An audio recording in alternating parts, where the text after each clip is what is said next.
नमस्कार दोस्तों, आप सभी का स्वागत है आपके अपने ही चैनल अनुज रीना की लाइफ में। श्री सत्यनारायण भगवान की कथा। जय श्री कृष्णा, राधे राधे। बोलिए श्री सत्यनारायण भगवान की जय। कार्तिक का महीना भगवान श्री हरि विष्णु जी को अत्यधिक प्रिय है। वैसे तो पूरे कार्तिक मास में श्री सत्यनारायण भगवान की कथा को सुनने से अनंत फलों की प्राप्ति होती है, किंतु देव उठनी एकादशी से लेकर कार्तिक पूर्णिमा तक के 5 दिनों में श्री सत्यनारायण भगवान की कथा को सुनने से मनुष्यों के सभी पाप और कष्ट मिट जाते हैं तथा सभी मनोकामनाओं की पूर्ति होती है। इसमें कोई संदेह नहीं है। तो आइए भगवान श्री लक्ष्मी नारायण जी के चरणों का ध्यान करते हुए बड़ी ही श्रद्धा और भक्ति प्रसन्न चित्त मन से श्री सत्यनारायण भगवान की कथा का रसपान करते हैं। आप सभी श्रोताओं से अनुरोध है कि श्री सत्यनारायण भगवान की कथा को पूरा अवश्य सुनिएगा। आमतौर पर देखा जाता है कि किसी भी शुभ काम से पहले या मनोकामना पूरी होने पर भी सत्यनारायण व्रत की कथा सुनी जाती है। सनातन धर्म से जुड़ा शायद ही कोई ऐसा व्यक्ति होगा जिसने श्री सत्यनारायण कथा का नाम ना सुना हो। इस कथा को सुनने का फल हजारों सालों तक किए गए यज्ञ के बराबर माना जाता है। शास्त्रों के अनुसार ऐसा माना गया है कि इस कथा को सुनने वाला व्यक्ति अगर व्रत रखता है तो उसके जीवन के दुखों को श्री हरि विष्णु स्वयं ही हर लेते हैं। स्कंद पुराण के अनुसार भगवान सत्यनारायण श्री हरि विष्णु का ही दूसरा रूप है। इस कथा की महिमा को भगवान सत्यनारायण ने अपने मुख से देव ऋषि नारद को बताया है। पूर्णिमा के दिन इस कथा को सुनने का विशेष महत्व है। कलयुग में इस व्रत कथा को सुनना बहुत प्रभावशाली माना गया है। तो हमारी आपसे विनम्र विनती है कि इस कथा को पूरा अवश्य सुनिए। जो लोग पूर्णिमा के दिन कथा नहीं सुन पाते हैं वे कम से कम भगवान सत्यनारायण का मन में ध्यान कर लें, इससे विशेष लाभ होता है। पुराणों में ऐसा भी बताया गया है कि जिस स्थान पर श्री सत्यनारायण भगवान की पूजा की जाती है वहाँ गौरी गणेश नवग्रह और समस्त दिग्पाल आ जाते हैं। केले के पेड़ के नीचे अथवा घर के ब्रह्म स्थान पर पूजा करना उत्तम फल देता है। भोग में पंजीरी, पंचामृत, केला और तुलसी दल विशेष रूप से शामिल हैं। सिर्फ पूर्णिमा को ही नहीं, परिस्थितियों के मुताबिक किसी भी दिन कथा सुनी जा सकती है। बृहस्पतिवार को कथा सुनना विशेष लाभकारी होता है। भगवान तो बस प्रेम और भाव के भूखे हैं। इस कथा के प्रभाव से खुशहाल जीवन, दाम्पत्य सुख, मनचाहा वर, वधु, संतान, स्वास्थ्य जैसी समस्त मनोकामनाओं की पूर्ति होती है। भगवान श्री लक्ष्मी नारायण जी के चरणों का ध्यान करते हुए आइए आज की कथा का रसपान करते हैं। एक समय की बात है, नेमी सारण्य तीर्थ में शौनक आदि 88,000 ऋषियों ने श्री सूत जी से पूछा, हे प्रभु, इस कलयुग में वेद विद्या रहित मनुष्य को प्रभु भक्ति किस प्रकार मिल सकती है तथा उनका उद्धार कैसे होगा? हे मुनि श्रेष्ठ, कोई ऐसा तप बताइए जिससे थोड़े समय में ही पूर्ण फल मिले और मनवांछित फल भी जरूर मिले। इस प्रकार की कथा सुनने की हम इच्छा रखते हैं। सर्वशास्त्रों के ज्ञाता श्री सूत जी बोले, हे वैष्णवों, मैं पूज्य आप सभी ने समस्त प्राणियों के हित की बात पूछी है, इसलिए मैं ऐसे श्रेष्ठ व्रत को आप सभी को बताऊंगा जिसे नारद जी ने लक्ष्मी नारायण जी से पूछा था और स्वयं लक्ष्मीपति ने मुनि श्रेष्ठ नारद जी से इस कथा को कहा था। आप सब इसे ध्यान से सुनिए।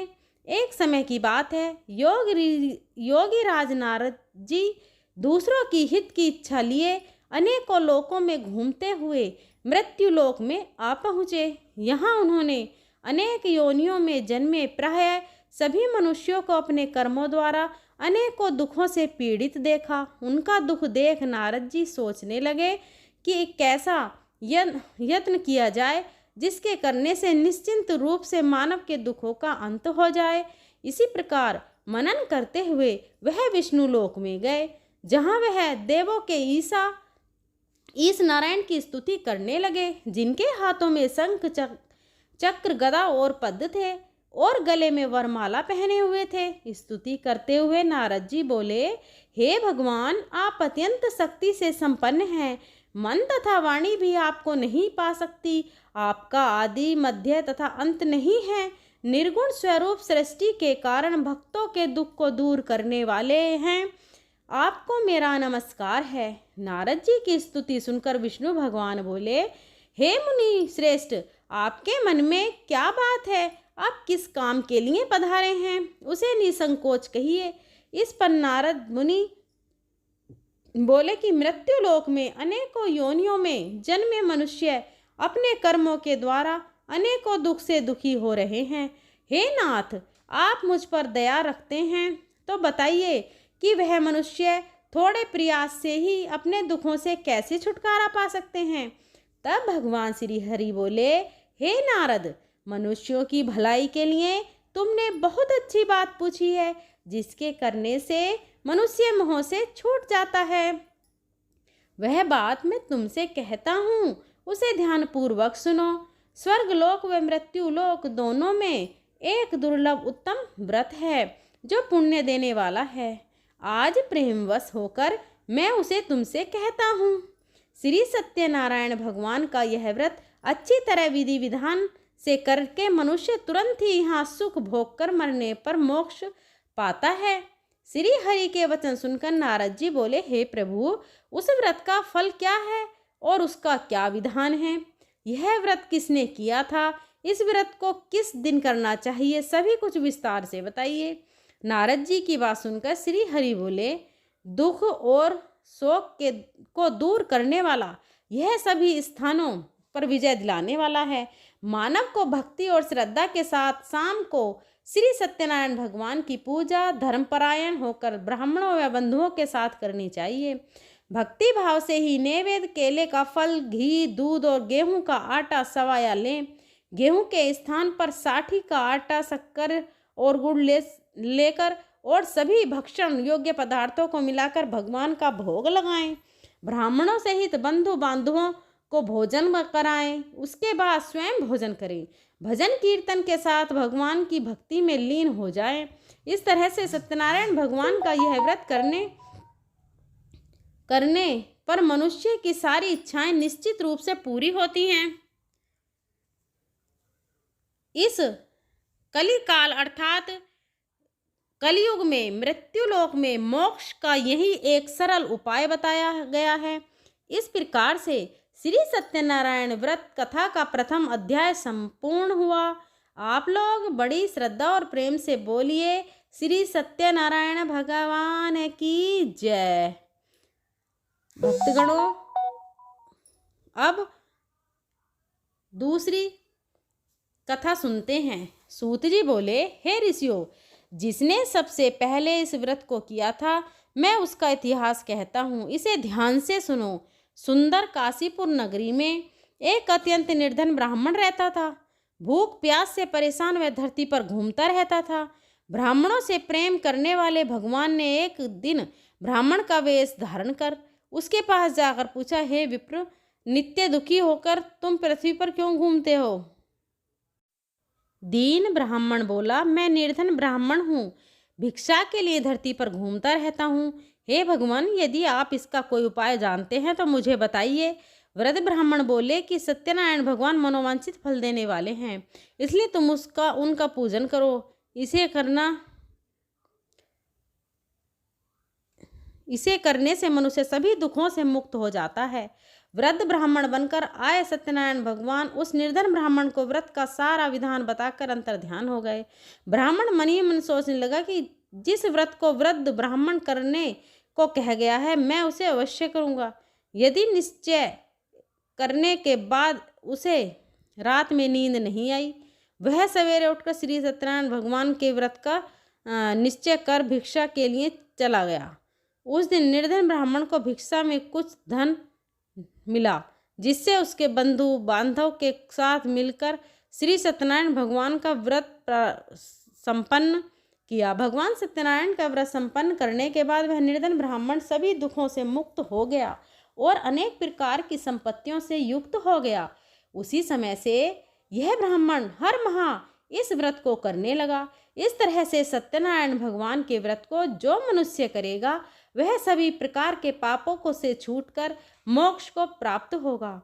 जो मनुष्य इस व्रत को करेगा वह भी दुखों से मुक्त होगा।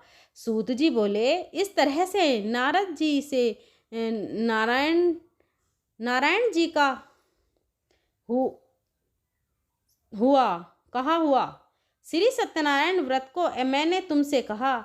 हे विप्रो, मैं अब और क्या कहूँ। ऋषि बोले, हे मुनिवर, संसार में उस विप्र से सुनकर और किसने इस व्रत को किया, हम सब इस बात को सुनना चाहते हैं। इसके लिए हमारे मन में श्रद्धा का भाव है। सूत जी बोले, हे मुनियों, जिसने इस व्रत को किया है वह सब सुनो। एक समय वही विप्र धन और ऐश्वर्य के अनुसार अपने बंधु बांधवों के साथ इस व्रत को करने के लिए तैयार हुआ। उसी समय एक लकड़ी बेचने वाला बूढ़ा आदमी आया और लकड़ियां बाहर रखकर अंदर ब्राह्मणों के घर में गया। प्यास से दुखी लकड़हारा उन्हें व्रत करते देख प्रणाम करने लगा कि आप यहाँ क्या कर रहे हैं तथा इसे करने से क्या फल मिलेगा, कृपया मुझे बताइए। ब्राह्मण ने कहा कि हे राजन, सब कामनाओं को पूरा करने वाला यह सत्यनारायण भगवान का व्रत है। इनकी कृपा से ही मेरे घर में धन धान्य आदि की वृद्धि हुई है। विप्र से सत्यनारायण व्रत के बारे में जानकर लकड़हारा बहुत प्रसन्न हुआ। चरणामृत लेकर वह प्रसाद खाने के बाद अपने घर गया। लकड़हारे ने अपने मन में संकल्प लिया कि आज लकड़ी बेचने से जो धन मिलेगा उसी से मैं सत्यनारायण भगवान का उत्तम व्रत करूंगा। मन में इस विचार को लेकर बूढ़ा आदमी सिर पर लकड़ियां रखकर उस नगर में बेचने गया जहां धनी लोग ज्यादा रहते थे। उस नगर में उसे अपनी लकड़ियों का दाम पहले से 4 गुना अधिक मिला। बूढ़ा प्रसन्नता के साथ दाम लेकर केले, शक्कर, घी, दूध, दही और गेहूं का आटा लिया और सत्यनारायण भगवान के व्रत की अन्य सामग्रियां लेकर अपने घर गया। वहां उसने अपने बंधु बांधवों को बुलाकर विधि विधान से सत्यनारायण भगवान का पूजन और व्रत किया। इस व्रत के प्रभाव से वह बूढ़ा लकड़हारा धन पुत्र आदि से युक्त होकर संसार के समस्त सुख भोगकर अंत काल में बैकुंठ धाम चला गया। इसी प्रकार श्री सत्यनारायण व्रत कथा का दूसरा अध्याय संपूर्ण हुआ। आप लोग बड़े श्रद्धा और प्रेम से बोलिए, श्री सत्यनारायण भगवान की जय। प्रिय श्रोताओं, अब श्री सत्यनारायण कथा का तीसरा अध्याय सुनिए। सूत जी बोले, हे श्रेष्ठ मुनियों, अब आगे की कथा कहता हूँ, उसे ध्यानपूर्वक सुनिए। प्राचीन काल में उल्का मुख नाम एक बुद्धिमान राजा था। वह सत्यवक्ता और जितेंद्रिय था। प्रतिदिन देव स्थानों पर जाता और निर्धनों को धन देकर उनके कष्ट दूर करता था। उसकी पत्नी कमल के समान मुख वाली तथा सती साध्वी थी। भद्र सालला नदी के तट पर उन दोनों ने श्री सत्यनारायण भगवान का व्रत किया। उसी समय साधु नाम का एक वेश्या आया। उसके पास व्यापार करने के लिए बहुत सा धन भी था। राजा को व्रत करते देखकर वह विनय के साथ पूछने लगा, हे राजन, भक्ति भाव से पूर्ण होकर आप यह क्या कर रहे हैं? मैं सुनने की इच्छा रखता हूँ, इसलिए आप मुझे बताने का कष्ट करें। राजा बोला, हे साधु, अपने बंधु बांधव के साथ पुत्र आदि की प्राप्ति के लिए एक महाशक्तिशाली श्री सत्यनारायण भगवान का व्रत और पूजन कर रहा हूँ। राजा के वचन सुन साधु आदर से बोला, हे राजन, मुझसे इस व्रत का सारा विधान कहिए। आपके कथानुसार मैं इस व्रत को करूँगा। मेरी भी संतान नहीं है और इस व्रत को करने से निश्चित रूप से मुझे संतान की प्राप्ति होगी। राजा से व्रत का सारा विधान सुनकर व्यापार से निवृत्त होकर वह अपने घर गया। साधु वेश्य ने अपनी पत्नी को संतान देने वाले इस व्रत का वर्णन कह सुनाया और कहा, जब मेरी संतान होगी तब मैं भी इस व्रत को अवश्य करूँगा। साधु ने इस तरह के वचन अपनी पत्नी लीलावती से कहे। एक दिन लीलावती पति के साथ आनंदित हो सांसारिक धर्म में प्रवृत्त होकर श्री सत्यनारायण भगवान की कृपा से गर्भवती हो गई। 10वें महीने में उसके गर्भ से एक सुंदर कन्या ने जन्म लिया। दिनों दिन वह ऐसे बढ़ने लगी जैसे शुक्ल पक्ष का चंद्रमा बढ़ता है। माता पिता ने अपनी कन्या का नाम कलावती रखा। एक दिन लीलावती ने मीठे शब्दों में अपने पति को याद दिलाया कि आपने सत्यनारायण भगवान के जिस व्रत को करने का संकल्प किया था उसे करने का समय आ गया है। साधु बोला, हे प्रिय, इस व्रत को मैं उसके विवाह पर करूंगा। इस प्रकार अपनी पत्नी को आश्वासन देकर वह नगर को चला गया। कुछ वर्षों के तत्पश्चात कलावती शादी के योग्य हो गई। साधु ने एक बार नगर में अपनी कन्या को सखियों के साथ देखा तो तुरंत ही पुरोहित को बुलाया और कहा, मेरी कन्या के लिए योग्य वर देख कर आओ। साधु की बात सुनकर पुरोहित कंचन नगर में पहुंचा और वहां देखभाल कर लड़की के लिए सुयोग्य वर ढूंढा। साधु ने बंधु बांधव को बुलाकर अपनी पुत्री का विवाह कर दिया। लेकिन दुर्भाग्य की बात यह थी कि साधु ने अभी भी श्री सत्यनारायण भगवान का व्रत नहीं किया। इस पर श्री सत्यनारायण भगवान क्रोधित हो गए और श्राप दिया कि साधु को अत्यधिक दुख मिले। अपने कार्य में कुशल साधु बनिया जमाई को लेकर समुद्र के पास स्थित रत्नापुर नगर में गया। वहां जाकर ससुर दामाद दोनों मिलकर चंद्रकेतु नामक राजा के नगर में व्यापार करने लगे। एक दिन भगवान श्री सत्यनारायण की माया से एक चोर राजा का धन चुराकर भाग रहा था। उसने राजा के सिपाहियों को अपना पीछा करते देख चुराया हुआ धन वहां रख दिया जहां साधु अपने जमाई के साथ ठहरा हुआ था। राजा ने सिपाहियों ने साधु वेश्य के पास राजा का धन पड़ा देखा तो ससुर जमाई दोनों को बांधकर प्रसन्नता से राजा के पास ले गए और कहा, महाराज, हम दोनों चोरों को पकड़ लाए हैं, आप आगे की कार्रवाई की आज्ञा दें। राजा की आज्ञा से उन दोनों को कारावास में डाल दिया गया और उनका सारा धन भी उनसे छीन लिया गया। श्री सत्यनारायण भगवान के श्राप से साधु की पत्नी भी बहुत दुखी हुई। घर में जो धन रखा था उसे चोर चुरा ले गए। शारीरिक तथा मानसिक पीड़ा व भूख प्यास से अति दुखी होकर कलावती एक ब्राह्मण के घर गई। वहाँ उसने श्री सत्यनारायण भगवान का व्रत होते हुए देखा और कथा भी सुनी। वह प्रसाद ग्रहण कर रात को घर वापस आई। माता ने कलावती से पूछा, हे पुत्री, अब तक तुम कहाँ थी? तेरे मन में क्या है? कलावती ने अपनी माता से कहा, हे माता, मैंने एक ब्राह्मण के घर में श्री सत्यनारायण भगवान का व्रत अनुष्ठान होते देखा है। कन्या के वचन सुनकर लीलावती भगवान के पूजन की तैयारी करने लगी। लीलावती ने परिवार व बंधुओं सहित सत्यनारायण भगवान का पूजन किया और उनसे वर मांगा कि हे प्रभु, मेरे पति तथा जमाई शीघ्र घर आ जाएं। साथ ही यह भी प्रार्थना की कि हम सबका अपराध क्षमा करें। श्री सत्यनारायण भगवान इस व्रत से संतुष्ट हो गए और राजा चंद्रकेतु को सपने में दर्शन देकर कहा, हे राजन, तुम उन दोनों वेश्यों को छोड़ दो और तुमने उनका जो धन लिया है उसे भी वापस कर दो। अगर ऐसा नहीं किया तो मैं तुम्हारा धन, राज्य और संतान सभी को नष्ट कर दूंगा। राजा को यह सब कहकर सत्यनारायण भगवान अंतर्ध्यान हो गए। प्रातःकाल सभा में राजा ने अपना सपना सुनाया। फिर बोले, वणिक पुत्रों को कैद से मुक्त कर सभा में लाओ। दोनों ने आते ही राजा को प्रणाम किया। राजा अत्यंत मधुर वाणी में बोला, हे महानुभाव, दुर्भाग्य से ऐसा कठिन दुख तुम्हें प्राप्त हुआ है, लेकिन अब तुम्हें कोई भय नहीं है। ऐसा कहकर राजा ने उन दोनों को नए वस्त्र आभूषण पहनाए और जितना धन उनका लिया था उससे 2 गुना धन वापस कर दिया।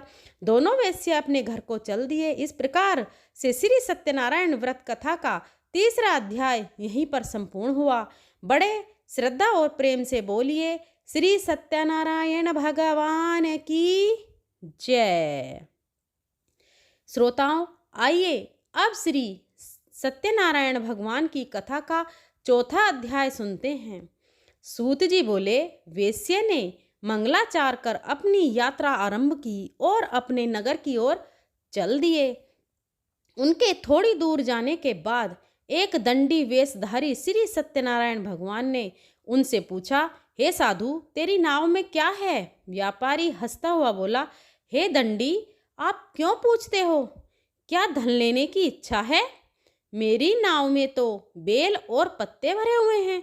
वेश्ये के कठोर वचन सुनकर दंडी बने श्री सत्यनारायण भगवान बोले, तुम्हारे वचन सत्य हों। दंडी ऐसा वचन कहकर वहां से दूर चले गए और कुछ दूर जाकर समुद्र के किनारे बैठ गए। दंडी के जाने के बाद साधु वेश्य ने नित्य क्रिया के पश्चात नाव को ऊंची उठती देखकर आश्चर्यचकित हो गया और नाव में बेल पत्ते आदि देख वह मूर्छित हो वहीं पर गिर पड़ा। मूर्छा खुलने पर वह अत्यंत शोक में डूब गया। तब उसका दामाद बोला, पिताजी आप शोक न मनाएं, यह दंडी का श्राप है, इसलिए हमें उनकी शरण में जाना चाहिए, तभी हमारी मनोकामना पूरी होगी। दामाद की बात सुनकर वह दंडी के पास पहुंचा और अत्यंत विनम्रता एवं भक्ति भाव से प्रणाम करके बोला, हे महाराज, मैंने आपसे जो असत्य वचन कहे थे उनके लिए मुझे क्षमा कर दीजिए। ऐसा सुनकर महान शोकातुर होकर दंडी भगवान बोले, हे वणिक पुत्र, मेरी आज्ञा से बार बार तुम्हें दुख प्राप्त हुआ है, क्योंकि तुम मेरी पूजा से विमुख हुए। साधु बोला, हे प्रभु, आपकी माया से ब्रह्मा आदि देवता भी अन्य आपके रूप को नहीं जानते। प्रभु, मैं तो अज्ञानी हूँ, कैसे जान सकता हूँ? आप प्रसन्न होइए, अब मैं अपनी सामर्थ्य के अनुसार आपकी पूजा करूँगा। हे प्रभु, मेरी रक्षा कीजिए और पहले के समान नौका में धन धान्य भर दीजिए। साधु वेश्य के भक्तिपूर्ण वचन सुनकर भगवान प्रसन्न हो गए और उसकी इच्छा अनुसार वरदान देकर अंतर्ध्यान हो गए। ससुर जमाई जब लौटे तो नाव धन से भरी हुई थी। फिर वही अपने अन्य साथियों के साथ श्री सत्यनारायण भगवान का पूजन कर अपने नगर को चल दिए। जब नगर के नज़दीक पहुँचे तो दूत को घर पर खबर करने के लिए भेज दिया। दूत साधु की पत्नी को प्रणाम कर कहता है कि हे माता, स्वामी अपने दामाद सहित नगर के निकट आ गए हैं। दूत की बात सुन साधु की पत्नी लीलावती ने बड़े हर्ष के साथ श्री सत्यनारायण भगवान का पूजन कर अपनी पुत्री कलावती से कहा, हे पुत्री, अपने पति के दर्शन को जा रही हूँ, तो कार्य पूर्ण कर शीघ्र आ जाना। माता के ऐसे वचन सुनकर कलावती जल्दी से प्रसाद छोड़कर अपने पति के पास चली गई। प्रसाद की अवहेलना के कारण श्री सत्यनारायण भगवान रूठ गए और नाव सहित उसके पति को पानी में डुबो दिया। कलावती अपने पति को वहां न पाकर रोती हुई जमीन पर गिर गई। नाव को डूबा हुआ देखकर और कन्या को रोता हुआ देख साधु दुखी होकर बोला, हे प्रभु, मुझसे तथा मेरे परिवार से जो भी भूल हुई है उसे क्षमा करो। साधु के दीन वचन सुनकर श्री सत्यनारायण भगवान प्रसन्न हो गए और आकाशवाणी हुई, हे साधु, तेरी कन्या मेरे प्रसाद को छोड़ कर आई है, इसलिए उसका पति अदृश्य हो गया है। यदि वह जाकर प्रसाद खाकर लौटती है तो उसे इसका पति अवश्य मिलेगा। ऐसी आकाशवाणी सुनकर कलावती घर पहुंचकर प्रसाद ग्रहण करती है और फिर आकर अपने पति के दर्शन करती है। इसके बाद साधु अपने बंधु बांधवों सहित श्री सत्यनारायण भगवान का विधि विधान से पूजन करता है। इस लोक का सुख भोगने के बाद अंत में स्वर्ग जाता है। इस प्रकार से श्री सत्यनारायण भगवान व्रत कथा का चतुर्थ अध्याय संपूर्ण हुआ। बड़े ही श्रद्धा और प्रेम से बोलिए, श्रीमन नारायण नारायण हरि हरि, भजमन नारायण नारायण हरि हरि। बोलिए श्री सत्यनारायण भगवान की जय, विष्णु भगवान की जय, कार्तिक मास की जय।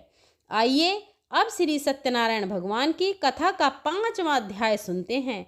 सूत जी बोले, हे ऋषियों, मैं और भी एक कथा सुनाता हूँ, उसे भी ध्यानपूर्वक सुनो। प्रजा पालन में लीन तुंगध्वज नाम का एक राजा था। उसने भी भगवान का प्रसाद त्याग कर बहुत दुख सहन किया। एक बार वन में जाकर वन्य पशुओं को मारकर वह वट के पेड़ के नीचे आया। वहां उसने ग्वालों को भक्ति भाव से अपने बंधुओं सहित सत्यनारायण भगवान का पूजन करते देखा। अभी मानववश राजा राज्य देखकर भी राजा उन्हें देखकर भी पूजा स्थल पर नहीं गया और न ही उसने भगवान को नमस्कार किया। ग्वालों ने राजा को प्रसाद दिया, लेकिन उसने वह प्रसाद नहीं लिया और प्रसाद को वहीं छोड़कर अपने नगर को चला गया। जब वह नगर में पहुंचा तो वहां सब कुछ तहस नहस हो चुका था। वह राजा शीघ्र ही समझ गया कि यह सब भगवान ने किया है। वह दोबारा ग्वालों के पास पहुंचा और विधि पूर्वक पूजा करके प्रसाद खाया तो श्री सत्यनारायण भगवान की कृपा से सब कुछ पहले जैसा हो गया। दीर्घ काल तक सुख भोगने के बाद मरणोपरांत उसे स्वर्ग लोक की प्राप्ति हुई। जो मनुष्य परम दुर्लभ इस व्रत को करेगा अत्यंत अथवा सुनेगा, भगवान श्री सत्यनारायण की अनुकंपा से उसे धन धान्य की प्राप्ति होगी। सत्यनारायण भगवान की कृपा से निर्धन धनी हो जाता है और दुर्बल बलवान हो जाता है। संतानहीन मनुष्य को संतान सुख मिलता है और सारे मनोरथ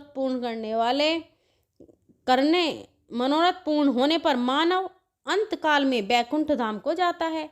सूत जी बोले, जिन्होंने पहले इस व्रत को किया है, अब उनके दूसरे जन्म की कथा कहता हूँ, उसे ध्यानपूर्वक सुनो। वृद्ध सतानंद ब्राह्मण ने सुदामा का जन्म लेकर मोक्ष की प्राप्ति की। लकड़हारे ने अगले जन्म में निषाद बनकर मोक्ष प्राप्त किया।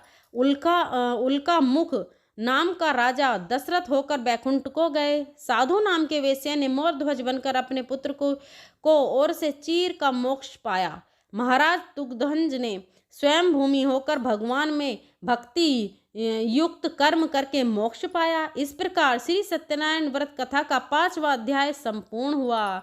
बड़ी ही श्रद्धा और प्रेम से बोलिए, श्री सत्यनारायण भगवान की जय। आइए अब श्री सत्यनारायण भगवान की आरती करते हैं। ओम जय लक्ष्मी रमणा स्वामी, जय लक्ष्मी रमणा सत्यनारायण स्वामी, जन पातक हरना। ओम जय लक्ष्मी रमणा रतन जड़ित सिंहासन, अद्भुत छवि राजे स्वामी, अद्भुत छवि राजे। नारद करत निरंजन, घंटा ध्वनि बाजे। ओम जय लक्ष्मी नारायण रमणा प्रकट भये कली कारण, द्विज को दरस दिए स्वामी, द्विज को दरस दिए। बूढ़े ब्राह्मण बन के, बूढ़े ब्राह्मण बन के, चंचल महल कंचन महल किए। ओम जय लक्ष्मी रमणा दूर बल भील कराल, जिन पर करी कृपा स्वामी, जिन पर करी कृपा। चंद्र चूर्ण एक राजा, जिनकी विपत्ति हरी। ओम जय लक्ष्मी रमणा वेश्य मनोरथ पायो, श्रद्धा तज दीनी स्वामी, श्रद्धा तज दीनी। सो फल भोग्य प्रभु जी, सो फल भोग्य प्रभु जी, प्रेर स्तुति कीनी। ओम जय लक्ष्मी रमणा भाव भक्ति के हे कारण, छिन्न छिन्न रूप धरे स्वामी, छिन्न छिन्न रूप धर्यो।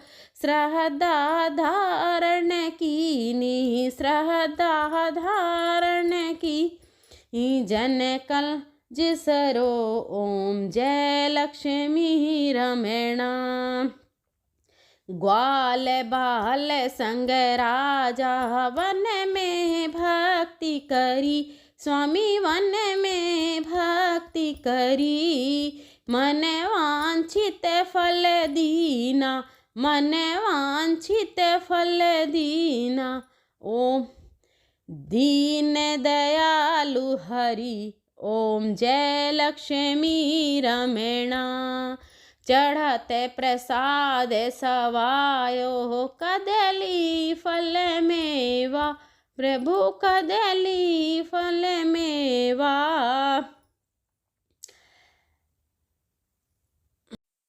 धूप दीप तुलसी से, धूप दीप तुलसी से, राजी सत्य देवा ओम जय लक्ष्मी रमणा। श्री सत्यनारायण जी की आरती जो कोई नर गावे, स्वामी प्रेम सहित गावे। कहत शिवानंद स्वामी, कहत शिवानंद स्वामी, मन वांछित फल पावे ओम जय लक्ष्मी रमणा। बोलिए श्री सत्यनारायण भगवान की जय। श्रोताओं, पूरी सत्यनारायण व्रत कथा का निहितार्थ यह है कि लौकिक एवं परलौकिक हितों की साधना के लिए मनुष्य को सत्य आचरण का व्रत लेना चाहिए। सत्य ही भगवान है, सत्य ही विष्णु है। लोक में सारी बुराइयों से, सारे कलेश, सारे संघर्षों का मूल कारण है सत्य आचरण का अभाव। श्री सत्यनारायण व्रत कथा पुस्तिका में इस संबंध में एक श्लोक है जिसका अर्थ है कि सत्यनारायण व्रत का अनुष्ठान करके मनुष्य सभी दुखों से मुक्त हो जाता है। कली काल में सत्य की पूजा विशेष रूप से फलदायी है। सत्य के अनेक नाम हैं, यथा सत्य नारायण, सत्यदेव, सनातन। सत्य रूपी विष्णु भगवान कलयुग में अनेक रूप धारण करके लोगों को मनोवांछित फल देंगे। इसी प्रकार से श्री सत्यनारायण व्रत कथा संपूर्ण हुई। जय श्री सत्यनारायण भगवान की जय। दोस्तों, अगर वीडियो पसंद आई हो तो वीडियो को लाइक करें, अपनी फ्रेंड और फैमिली में शेयर करें। हमारे चैनल अनुज रीना की लाइफ को सब्सक्राइब करें।